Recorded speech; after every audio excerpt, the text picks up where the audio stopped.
पुर रखवारे देखी कपि मन माही, कीन्ह विचार अतिथि सुख नाही, अति लघु रूप धरि हनुमंता, नगर साज सब कारज संता। जब हनुमान जी ने लंका के द्वार पर पहरेदार राक्षसों को देखा तो उन्होंने मन में विचार किया कि अब कोई अतिथि सत्कार नहीं होगा, बल्कि अब तो सोच समझकर कार्य करना होगा।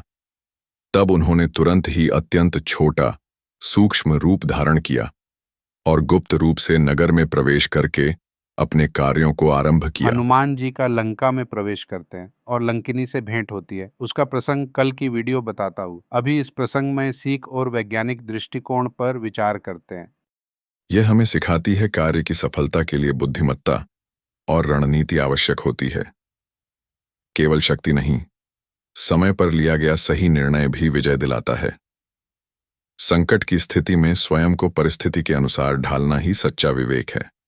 धार्मिक व्याख्या।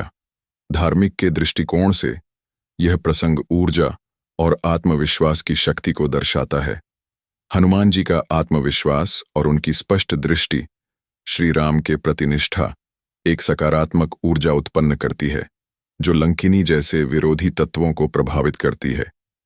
मनोविज्ञान में इसे प्रभावशाली व्यक्तित्व, कैरिज्मेटिक इन्फ्लुएंस कहा जा सकता है, जहां आत्मविश्वास और स्पष्ट उद्देश्य दूसरों को प्रभावित करते हैं। हमारी विज्ञान भी कहती है, और मनोविज्ञान और सामाजिक विषय।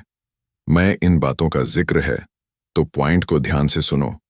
हनुमान जी का यह निर्णय दर्शाता है कि जब कोई व्यक्ति कठिन और संकटपूर्ण वातावरण में होता है तो उसे सीधे टकराने की बजाय अपनी रणनीति को परिस्थितियों के अनुसार बदलना चाहिए।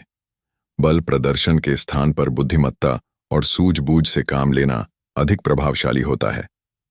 दूसरा महत्वपूर्ण तथ्य, आज की आधुनिक दुनिया में जैसे सूक्ष्म तकनीकों जैसे drone, micro robot, spy satellite का उपयोग गुप्त कार्यों और निगरानी के लिए किया जाता है, उसी प्रकार हनुमान जी ने भी समय की आवश्यकता को समझते हुए अति लघु सूक्ष्म रूप धारण कर लंका में प्रवेश किया। यह उनकी कार्यकुशलता और समझदारी का प्रमाण है। तीसरा महत्वपूर्ण तथ्य, भावनात्मक संतुलन, इमोशनल रेगुलेशन। जहां कोई सामान्य व्यक्ति संकट देख क्रोधित या घबराया होता है, वहां हनुमान जी पूर्ण शांति और संयम के साथ परिस्थिति को समझते हैं। उन्होंने बिना उग्रता दिखाए मन में योजना बनाई और बिना किसी अहंकार या आत्म प्रदर्शन के अपना कर्तव्य निभाया। यह बताता है कि धैर्य और मानसिक स्थिरता ही सच्ची शक्ति है।